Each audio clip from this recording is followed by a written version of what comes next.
right? Yeah. Hi, my name is Patricia. I'm a SF-based UX product designer. Usually on my channel, I talk about my design journey as well as anything I learned from my design career. And I actually have a bit of a career update. So after much thought and after much discussion and going through a lot of pros and cons, I actually left my corporate job. So in terms of timeline, it's pretty much been about 3 months since I left my corporate job. And it has been an interesting journey to say the least. And here in my video, I will be going over, why I quit my job, as well as weighing out the pros and cons and giving some tips of what you should do before you think about quitting your job. This is a decision that I didn't take lightly just because I understand that there are people out there that are still looking for jobs and there's a scarcity in the job market, especially with all the layoffs that's been happening and companies making their changes in roles that they want to keep. So just to give a little context, I worked at this corporate company called Williams-Sonoma Incorporated as a senior UX designer for about 2 years as a contractor. And in my first year, I was working there remotely. And in beginning of 2023, I started working in hybrid mode. So I've been going to the office like 3 days a week. So you're probably wondering this burning question of why I decided to quit in a time where there's so many massive layoffs, so many people looking for jobs, and it's just a volatile time in the job market.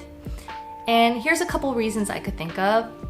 So I really thought about what I wanted, and I think that although this position provided so many opportunities for me to grow in my career, I still wanted to have a full-time job with benefits, which unfortunately this role wasn't able to provide for me.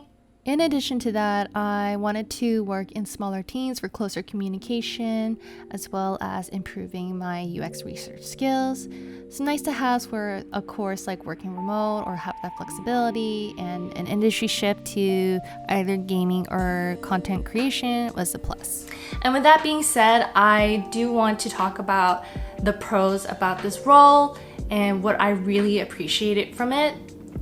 So first of all, I want to say that my teammates as well as my manager have been incredibly supportive in my endeavors as well as my growth at the company. And I learned so much from them as well. Like, I wouldn't have thought that I would meet someone that was an expert in accessibility and design systems. So it was great to learn from them as well. And my managers, whenever I spoke with them one-on-one, they have been 100% supportive about any blockers I had, any issues, or anywhere that I wanted to continue growing in. And I also want to say that I'm so thankful for all the project opportunities that came my way.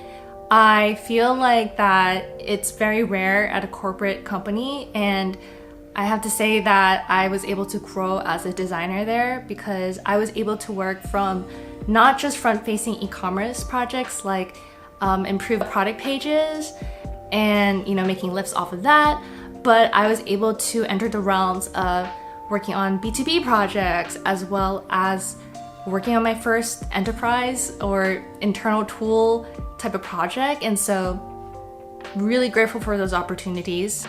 In addition to that, I was able to be sponsored by the team to attend Config, which is the annual conference held by Figma to talk about the future of Figma and the tool itself, as well as learning from design leaders. So in mid-2022, I actually started seeing a pattern of my colleagues either leaving on their own accord or actually getting laid off, whether they were in a full-time position or a contract position, and I just saw them leaving the company. And in addition to that, as we all know, in the end of 2022, there was a lot of news on the big tech layoffs, such as from Google, Meta, Amazon, any of the other big tech companies that you've been hearing about on the news. With the recent layoffs that's been happening and the direction of the business, I wasn't sure how secure my position at the company was going to be anymore due to just these two factors. As I stayed longer at this company, I also realized I was missing a couple skill sets from being a designer, two of them being understanding analytics as well as understanding UX research. And in previous teams, I've always been very fortunate to have a UX research partner I could work with and collaborate with to help conduct research and analysis to validate the designs that I've created. However, I do feel like this is part of a skill that I was missing, and I feel that in order to talk about impact, I wanted to be able to understand how those tests were conducted, or be able to pick up the skills on how to write those type of research studies out, because I do feel that that would help with how I talk about impact to future stakeholders, as well as talking about KPIs, as well as how analytics and these research validated my design. And I think that would help a lot in portfolio presentations as well. In terms of timeline, it's been about 3 months since I've left my corporate job. And in between those months, I was talking to recruiters as well as reaching out to my network to get referrals to any job openings that I saw that were good opportunities for me in my career. And I was talking to, people in my network as well about, the job market, as well as like different types of roles and questions that I was having. And I gotta say, like, the saying is true, like finding a job is almost like a full-time job itself, and it was nice to have that time to be able to look for it.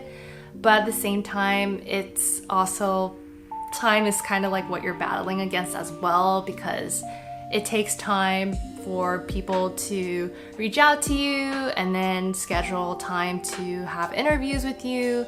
To be quite honest, I didn't have anything lined up after I quit this job, and that was really scary, because I know that there's this expectation of, when you quit a job, there should be something else lined up. There should be another job or an offer that's lined up.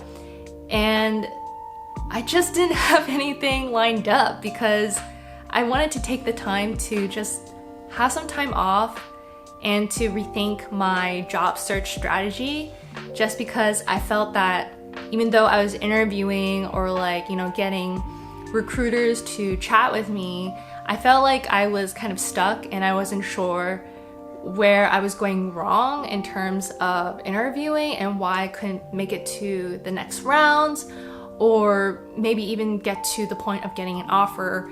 So I wanted to have that time to just do some reflection, as well as to maybe even learn some new skills, or upgrade my, other skills in product strategy and all of that. So that was kind of like my thinking when I was quitting. So here's what I suggest before you quit your job.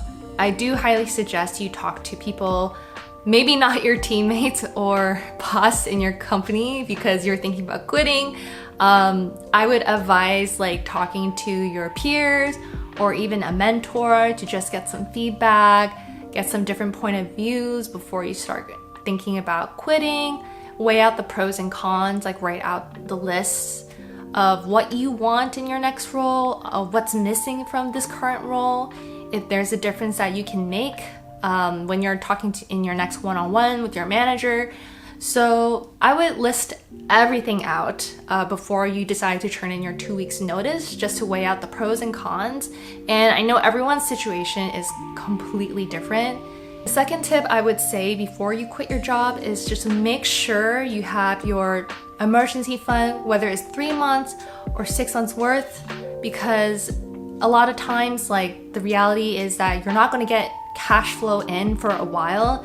So you want to make sure that you have those type of funds, or at least some type of plan with your finances, just to make sure you're still staying afloat and you're able to pay your rent and other necessities that you have. So make sure you do that, because that is the reality of quitting your job, is not having cash flow coming in anymore. My third tip for this topic is, if you have a partner or if you have a spouse, please involve them in the conversations, because it's not just a you decision, but it's also a decision that would affect them as well.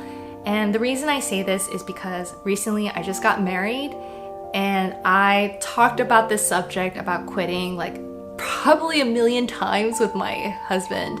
I think it was important to just be able to talk over options and other paths, just in case, like, you know, financially we needed to rethink about our goals and all of that. So I think that it's really important to just talk it over and have that conversation, even though ultimately it is your decision about quitting.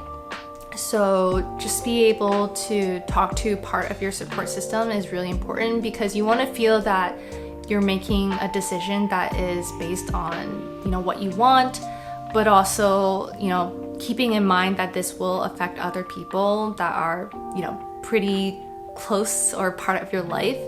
So I think that that's a really important aspect. By the time this video releases, I will be starting a new job as the first full hire product designer at a startup. So I'm really excited about that. And I am totally feeling the imposter syndrome 100%.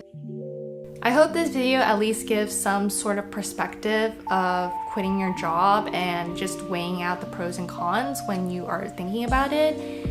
And you know, it's a tough decision to make, I have to say. It's tough because sometimes you need the money and sometimes you want to follow what's right to you, what your passion is. So again, everyone is different. And I'm just lucky to be able to quit my job and still be able to find another job within 3 months that I didn't have any cash flow coming in on my end.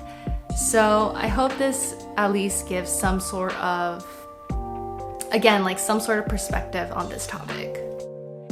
As always, thank you for watching my videos, and I hope you enjoyed this content. If you do, please feel free to subscribe, share, and like, and I'll see you guys next time.